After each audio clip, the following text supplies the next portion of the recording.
ধর্মঘট প্রত্যাহারের পর ট্রেন চলাচল শুরু, শিডিউল বিপর্যয়ে ভোগান্তিতে যাত্রীরা। দেশে ফিরতে উদগ্রীব হয়ে আছেন খালেদা জিয়া, জানালেন ডাক্তার জাহিদ। মার্কিন বৈদেশিক সহায়তা বন্ধের আদেশ স্থগিত, ট্রাম্পকে আদেশ দিল আদালত।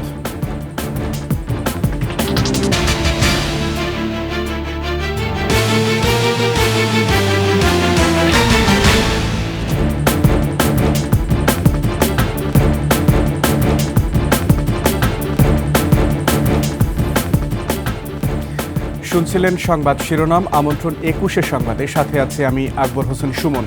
দর্শক, ২১শে টেলিভিশনের সংবাদ একই সাথে সরাসরি দেখতে পাবেন আমাদের ফেসবুক পেজ www.facebook.com/2124 অনলাইনে। এছাড়া সাবস্ক্রাইব করতে পারেন www.youtube.com/21 চ্যানেলে। রেলওয়ে রানিং স্টাফদের ধর্মঘট প্রত্যাহারের ফলে সকাল থেকে সারা দেশে চালু হয়েছে ট্রেন চলাচল। তবে শিডিউল বিপর্যয়ের কারণে ভোগান্তিতে পড়েছেন যাত্রীরা। বুধবার সকালে দূরপাল্লার সঙ্গে কমিউটার ট্রেনের টিকিট বিক্রি করতে দেখা যায় রাজধানীর কমলাপুর রেলওয়ে স্টেশনে। রাজশাহীবাসী ধূমকেতু এক্সপ্রেসের যাত্রার মাধ্যমে ট্রেন চলাচল শুরু হলেও শিডিউল বিপর্যয়ে পড়ে অন্য ট্রেনগুলো।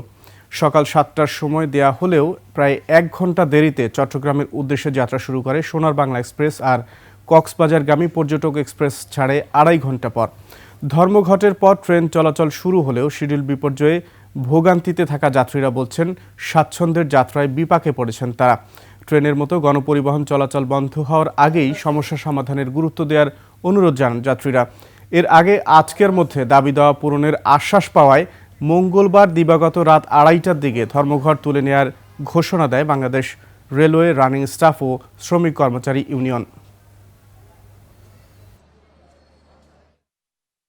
এটা 8:30টায় ছাড়ে, বলছিল যে 9টার পরে, এখন মনে 9টার অনেক উপরে বেজে গেছে। আজকে ট্রেনটা ছাড়াতে ভালোই লাগলো। আজকে যদি ট্রেন না ছাড়তো আমরা অসুবিধা হইতো। খুবই ভালো লাগতেছে আজকে ছাড়ার জন্য, কিন্তু আমরা একটু হতাশ যে আমরা যে আশা করছিলাম টাইম মতো ছাড়লে আমাদের জন্য বেটার হইতো। আমাদের ট্রেন বিরতিতে আমরা অনেক ভোগান্তি পাচ্ছি।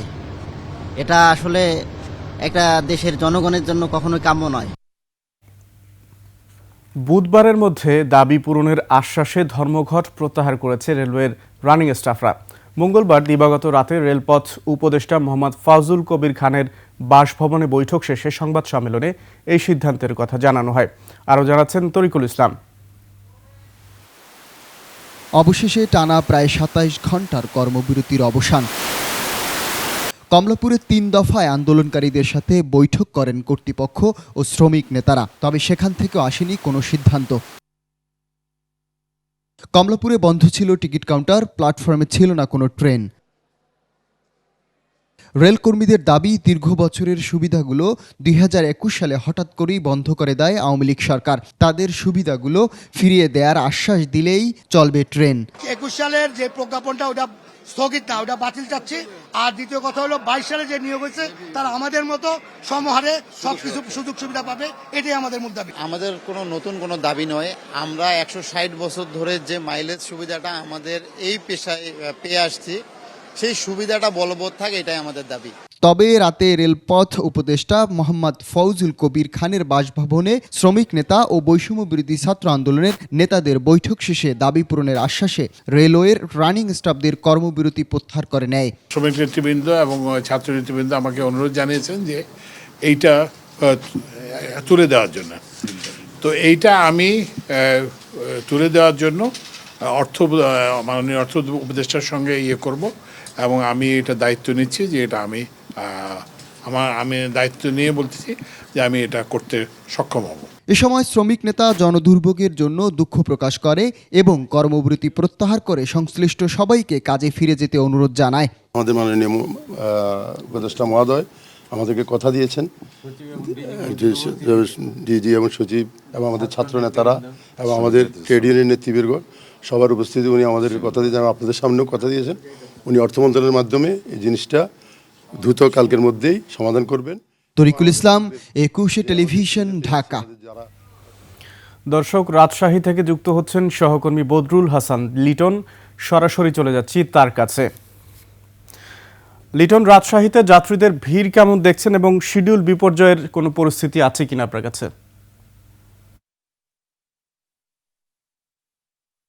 আকবর সুমন যেমন কি বলছিলেন যে রাজশাহীতে আসলে সকাল থেকেই ট্রেন চলাচল শুরু হয়েছে। রাজশাহী স্টেশন থেকে প্রথম ট্রেন ছেড়ে যায় সকাল 10 মিনিটে, সেটি সাগরদাড়ি এক্সপ্রেস খুলনার উদ্দেশ্যে ছেড়ে গেছে। তারপরে কিন্তু রাজশাহী থেকে ট্রেনগুলো ছেড়ে যায়। আবার পিছনে দেখছেন যে রাজশাহী স্টেশনে কাউন্টারে কিন্তু বেশ কিছু যাত্রীও আছে, তারা টিকিট করছেন এবং এই যে যে একদিনের যে ভোগান্তি, সেই ভোগান্তি অবসানের কারণে তারা বেশ খুশি টিকিট পেয়ে। আমি জানিয়ে দিতে চাই যে পরের ট্রেনটি রাজশাহী থেকে ছেড়ে গেছে ঢাকার উদ্দেশ্যে 6টা50 মিনিটে, 7টা35 মিনিটে গেছে বরণলতা এক্সপ্রেস এবং 7টা50 মিনিটে গেছে সিল্ক সিটি এক্সপ্রেস। তবে এখানকার আমার সব ট্রেনই কিন্তু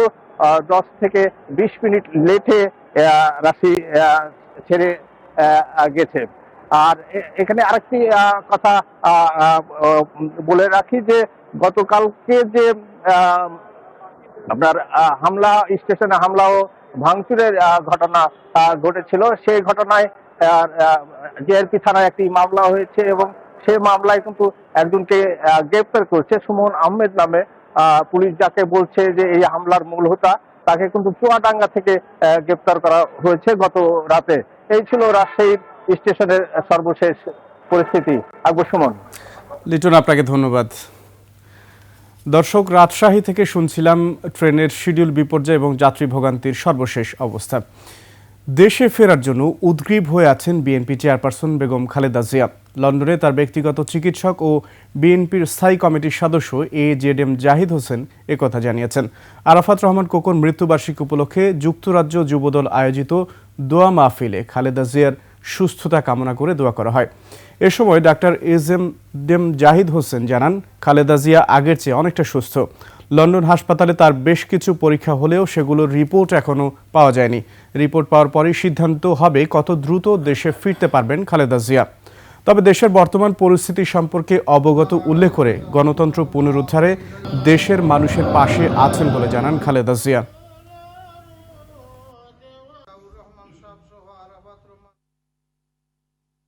অনেকটা আগের চেয়ে সুস্থ আছেন এবং উনি ওনার শারীরিক অবস্থা স্থিতিশীল।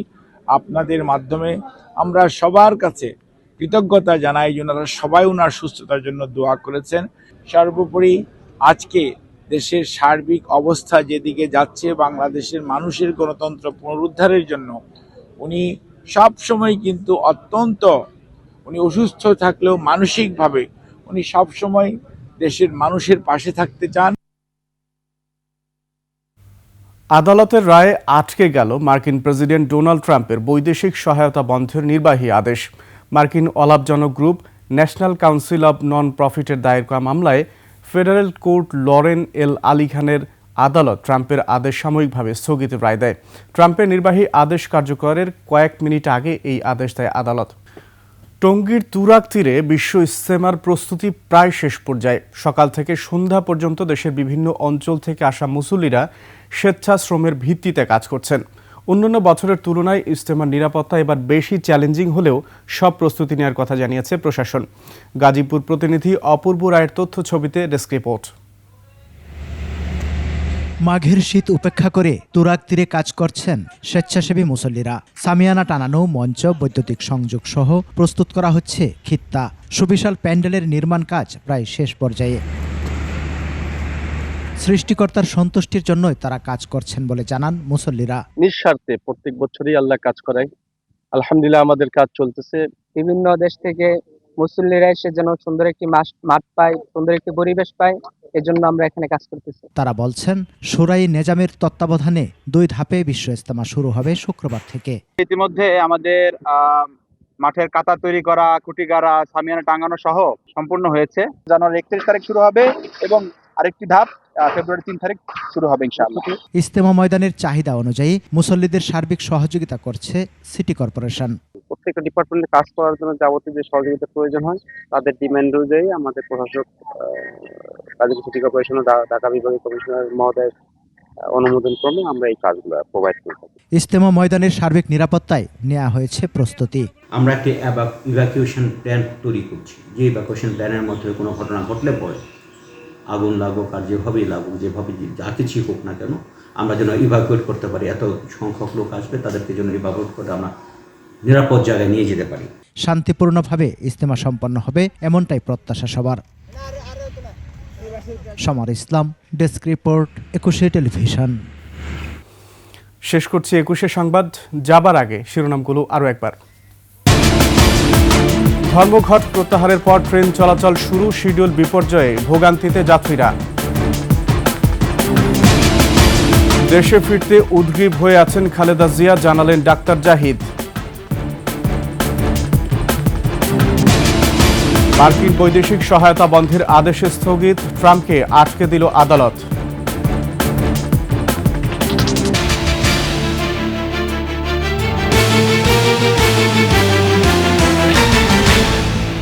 সর্বশেষ সংবাদ জানতে ডায়াল করুন 2021 নম্বরে, আর ভিজিট করুন 21-tv.com ওয়েবসাইটে। ফেসবুকে ভিজিট করতে পারেন www.facebook.com/2124 অনলাইনে। এছাড়া সাবস্ক্রাইব করতে পারেন www.youtube.com/21etv চ্যানেলে। এতক্ষণ সঙ্গে থাকার জন্য ধন্যবাদ। পরবর্তী সংবাদ দুপুর 1টায় দেখার আমন্ত্রণ। 21-এর সাথেই থাকুন।